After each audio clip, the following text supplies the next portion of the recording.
Designing for online. Design is creativity and creation within constraints.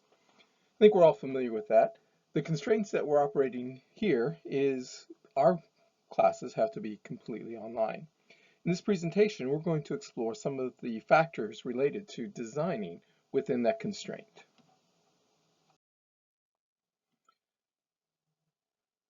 The factors we're going to be examining in this presentation are interactions model, cognitive load, activity structures, and a design process for online courses.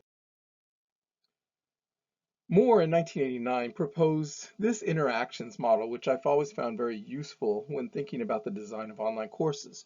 He proposed that there are three types of interactions in a mediated circumstance, and those would be student-to-content interaction, student-to-instructor interaction, and student-to-student interaction. And I list them here in the order that I consider to be the most important. Student-to-content interaction is obvious because without content interaction, it's not a class. Students have to have real, relevant, and in long-term, sustained, repeated engagement with the content of the class in order to learn.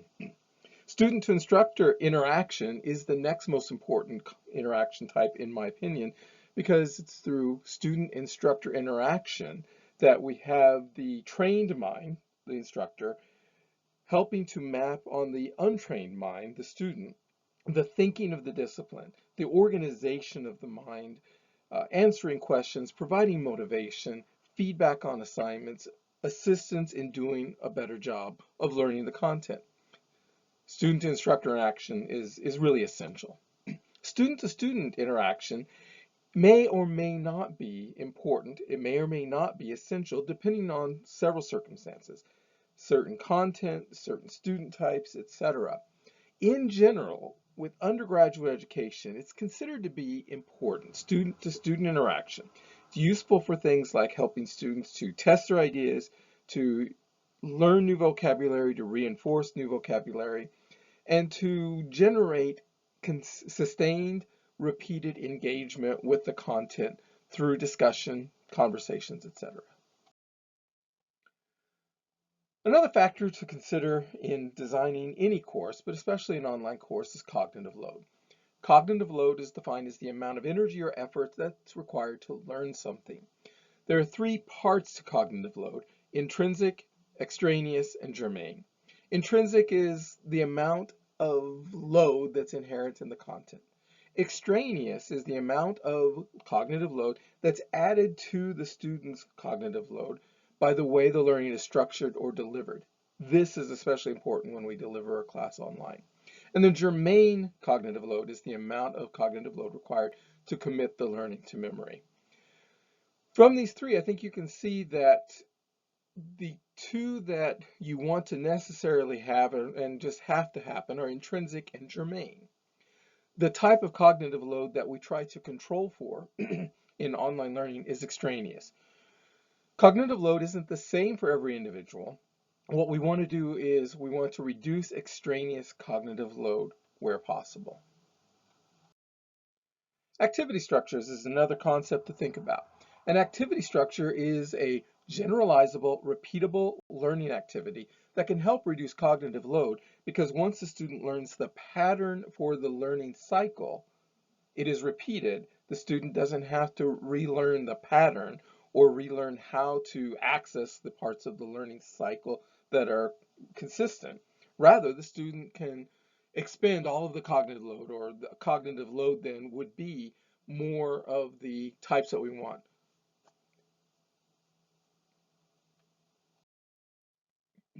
Something else to think about in online course design is what drives the focus of the design. And here I think that there are three factors to consider, or three things to consider. And usually one or the other of these three things are going to be what you have to design for more than any other. Of course, you balance it. Every online course design, every course design is a balancing act. But when designing a course for online use, the content can drive the design, or the students can drive the design, or the instructor can drive the design. And we'll explore this in a little more detail. First, let's take a look at the content. When the content has external agents, especially that determine the nature of the content or determine how the student has to engage with the content, or is especially prescriptive in terms of how the content is delivered, you can see that then the online course design would be focused on the content. So some examples of this are in the medical fields.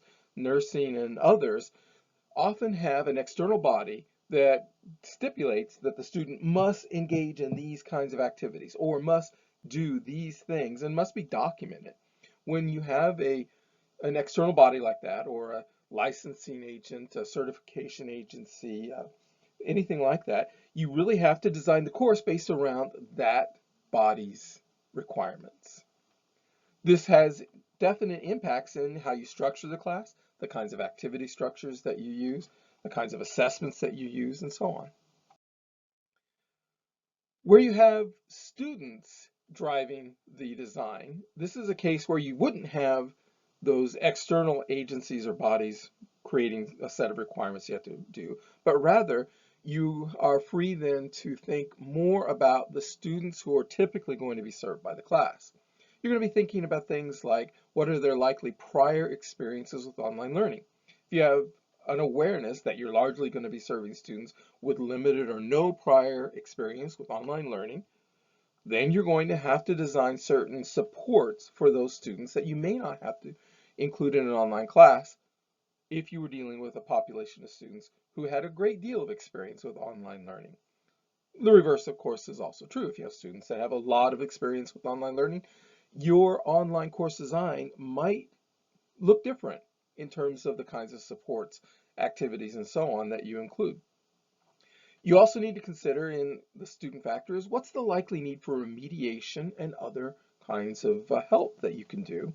And there are other factors that you might need to consider, such as what's the likely technological use, attention span, what's their prior experience with the topic, and things like that. These can be the factors that lead you to design from the focus point of the student. And then the third one is the instructor focus. If you know who's going to be teaching the class, for example, if it's a single instructor that would be teaching from the shell that you create, then you're more free to create a class, a course design that reflects that individual instructor's characteristics, personality, and strengths. You can also design the class to ameliorate any of the weaknesses or preferences that the instructor has. On the other hand, if you have multiple instructors, but they don't teach in the same ways, and you're trying to design a single course shell for that group, then you obviously cannot design in the same way. You can't create the same shell that has a unique stamp or unique personality or flavor to it. Rather, you have to generalize the design, and then you allow or permit or even design into your design opportunities for each instructor to put their personality into the course. The other thing is, what if you have unknown other instructors, like we often have? You have a series of adjuncts who are going to be teaching the class. In this case, you really need to think about designing supports for those unknown instructors that will help them deliver the course and facilitate student learning in a way that is consistent with achieving the outcomes of the course. Um, in a case where you don't necessarily know the instructor, you can't design for their personality, you can't design for their strengths or their weaknesses. If you do have a known professor, then you can obviously design specifically for that one instructor. Often that isn't the case, so think about that. Now, when we're designing an online class, we think of those three things. Start with the content. If there is not an external body, then I would encourage you to think more about the students or the instructor. So then take a look at what your situation is. Can you know your students' characteristics more than you can know the instructor characteristics? If so, then design the course around those probable student characteristics. On the other hand, if you know the instructor, you're designing for a particular instructor, then you might design with more of a focus on that instructor. The next thing we're going to talk about are the rule of three. I'm a simple guy, and when it comes to instructional design, I like to simplify things, and I have trouble counting past three, so I tend to stick to three. When I'm thinking about online design, well, actually, when I think about any instructional design, I like to think about who, what, and how. These are the three questions that inform and influence the design as it emerges. Let's start with who. Who are you teaching? What's their existing knowledge or experience with the content? What's their prior experience with online learning? What are the factors that would likely lead to the known students or the expected students' success? What are factors that would likely cause them to fail? And what are their motivation needs? If you can know these things, if you can analyze it, and a lot of times we can do this in formal ways. You could, if you had a population available, so you could do surveys and focus groups and so on. More often, it's the instructor who is a subject matter expert and an expert in teaching the types of students that they're typically going to teach, who can rely on their long-held, greatly reinforced through tons of anecdotal evidence over the years, what the characteristics are of these students. What is it that they need? What is it that we should avoid doing for them? What are the supports that they need? If you have that kind of background and experience, then you can focus your design, or you can create your design better for the students and the characteristics that they bring with them to your class. Next, we need to know what you're teaching. What are you teaching? What are the characteristics of the content? Is it convergent versus divergent? Is it information-centric versus process-centric or skill-centric? Then you also need to know what has worked to teach this content before, especially what has worked online. Here we dive into the literature base of your discipline. There's a ton of literature in almost every discipline about people's reports of what works and what doesn't to teach the content online. Dive into that, gain some knowledge from that. We're lucky here at Jackson, we have a lot of very experienced online instructors in many disciplines. Consult with them. Ask them what works and what doesn't, and then rely on it. And then the next thing, what, you've got to know what the outcome standards or performance criteria for the course are. We're going to be using that as we design the course backwards, starting with the outcomes, backwards design. More on that later. And then the next of my three is how. And this is all about assessment. How will you know that students have learned what you're teaching? How is the content typically assessed? And then will those assessments work online? Are there existing assessments that could be used online? And then how do you structure both formative and summative assessments that will work in the online environment? No secret to anyone that online learning is different than face-to-face learning. And this is especially apparent in assessments. Let's face it, it's hard to give a high quality, secure, online, high stakes exam. It just is. So if you can avoid that, you avoid it. How does your assessments tell you how you're going to know what it is that you are said to be teaching the class? If you can't answer that, then we need to spend more time here. Now let's take a look at backwards design. Backwards design is a popular design methodology. It's been around for a long time. It was popularized by Wiggins and McTighe, but it was around before then. But they kind of put a book out and made their name about it. Backwards design is, as it seems, is starting at the end, looking at what it is we say that students will be able to know, what they'll be able to do, the attitudes and values that they'll be able to demonstrate at the end of the instructional event, at the end of the class. So we start there. We start at the end. We start by listing each course outcome. Now, fortunately, here at Jackson College, every course should have outcomes already identified. After you list those, and some people like to do this in a spreadsheet, others prefer a word processor document, still others like to use whiteboards or chart paper and so on. Choose the method that works best for you. After you list your outcomes, then you should identify the appropriate assessment level for each outcome. For this, I recommend using the ESIL format, E-S-I-L. There's more about that online, and we'll get into that later. But this helps us make intelligent choices about the level of assessment for each outcome, or the degree to which we assess it, how many times we assess it, and at what level. Next, you're going to define the assessment for each outcome. Now, keep in mind that in many cases, you will do a big summative assessment that covers a lot of the outcomes. But in many cases, not every outcome makes it on the final exam. Many outcomes are assessed en route towards that large formative assessment at the end, or the large project, etc. So define each assessment for each outcome, and where you have commonality or shared assessment level, that's fine. Just indicate that with arrows or list it by name. Next, describe the learning inputs that are needed in order for students to demonstrate their knowledge, to show that they have developed skills, and be able to demonstrate any attitudes and values that are listed in your outcomes. Learning inputs would be things like the content interactions that they would have, the interactions between the instructor and the student, and the interactions between other students. This might also include formative assessments, learning checks, and so on. In other words, this is the teaching part of the class. What are the inputs? What are the things that the student will do, have access to, experience, that will teach them what they need to know, will help them develop the skills that they're going to be able to develop, and so on.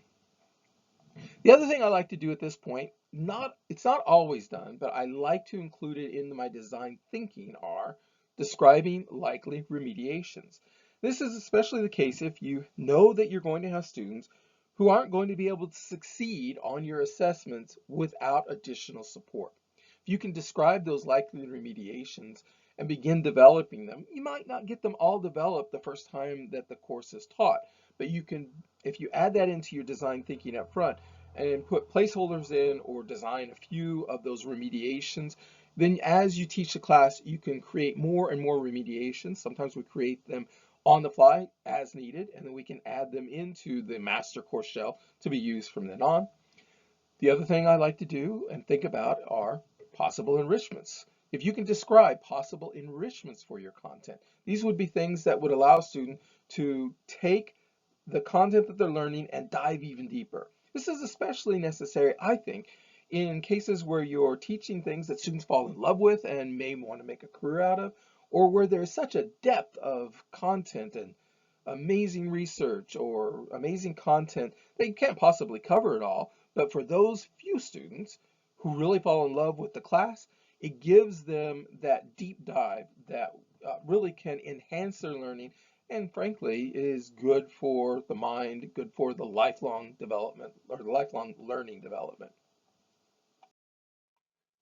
Next, we're going to develop a structure or pattern for interactions. If you remember the short little thing about cognitive load, if we can create a repeated generalizable learning cycle, so the student generally knows that at the beginning of the class, they're going to engage in some content, they're going to have a little learning check, they're going to have a discussion or a live session, then they're going to have a practice activity and then an assessment. If that pattern is repeated over and over again across all of the content of the class, then that repeated pattern becomes familiar. Because it's familiar, then it reduces the cognitive load. Because it's repeated, you don't have to relearn it. Students understand how to access information, how to demonstrate to the instructor that they're gaining the information and learning it, and how to successfully exit a period of instruction. Then that reduces cognitive load. So I really think it's important to think about that. One way to do that is to think about templates. I really am a fan in online learning of a course template, but you might even think of it as a module level template. Units of instruction, break them into modules, units, subsections, topics, etc. You can create a template within those that functions throughout that entire subset of the class. Again, that reduces cognitive load. Next, we just describe, list, design the outcomes, the inputs, the remediation, and the enrichment and assessment. If you think about that as your cycle, that kind of provides that structure. And then the next step, especially if you're doing development in a team, is to develop writing and production guides. So if you aren't working alone, if you're working alone, then you can manage everything in your head. But the more people you involve in a design project, the more you have to externalize the process, the patterns, and deliverables. So if you're working with a group, collaborative development, then create a writing production guide. Writing guides list each element in that cycle or that learning pattern and what the characteristics are and how to produce the content for it or select the content for it. Production guides explain the process that you use to create it. For example, if you're creating a series of multimedia events and multiple people are working on it, you need to think about things like, what is the screen size that we're going to use? Are we going to use a 780p, a 1080p? What are the pixels allowed? You might think about in terms of audio resources. How are we going to produce it? What is the format going to be? Same thing for print. Are we going to go all PDF, all Word, all web pages? What are the formats? Again, you want to keep them universal as possible and similar as possible throughout the course. Reduce cognitive load, reduce technical issues that might arise with students who don't have certain technologies and so on. The other thing that production guides can do for you is you can think about things like file names or things like where are we going to store all of the content? Are we going to create a shell and start just building them in there? Or what if we've got content that needs to go to YouTube, for example, for the auto caption, closed captions? Someone's going to have to be in charge of creating the YouTube channel or finding a YouTube channel that's available for use and so on. So that is all what you think about in the production guides. And now we get to the development. So we're leaving now the world of design and we're getting into the whole sphere of developing the class. So here you create a development flowchart. What has to happen first, second, third, or what is the process for creating things? For example, if you're creating a presentation, is there an outline that's created first? From the outline would be developed a text transcript of the audio file that would be created. From that, would you send out or work yourself to select images and media, or would you work with a designer to create images? And then someone has to work to assemble the whole thing. So that development flowchart helps you do that. And then essential to any development process are due dates. And also I'd add who's responsible. Who's responsible for creating each element, who's responsible for tracking it, who's responsible for ensuring its quality and it's done. So this is about assigning the development tasks. You work it, you track it, so that at any point you don't have to rely on your memory to know what has been done and what hasn't been done. Now, if you're working alone, you can get away with doing it all in your head because as you get confused, and you will, you have enough background knowledge, you can look at your environment and you can realize, oh, I forgot to do that piece, I can do it now. But a lot of times it does help, even if you're working alone, to create a process for tracking all of the pieces in your class that need to be done, and then where they are, what's their status. Once you've created this, you should test and refine it. By test and refine, a lot of times we test it on our own. We change in JetNet, we can change our role to student, and we go through each element of the class as if we are students. In other cases, I will create a fake student and put that student in the class. The instructor can sign in as that student and then actually go through the class practicing it as if they were the student. That's one way. Another way is if you have a group of other people who haven't been involved in working on the class. That's important.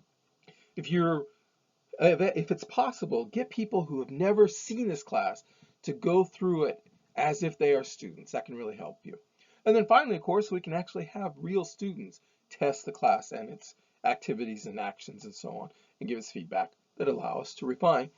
Sometimes you can do that before implementation, but a lot of times this happens when we implement. So the first time you teach a class, you're going to get feedback from students. You're going to observe them. You're going to hear lots of questions, and when you hear lots of questions, you know that you need to go into the class and redesign some section because there's an overload of ambiguity, or the instructions aren't clear, or there's a technical issue that needs to be dealt with, or even an error. So that's all in that test and refine when it's built into implementation.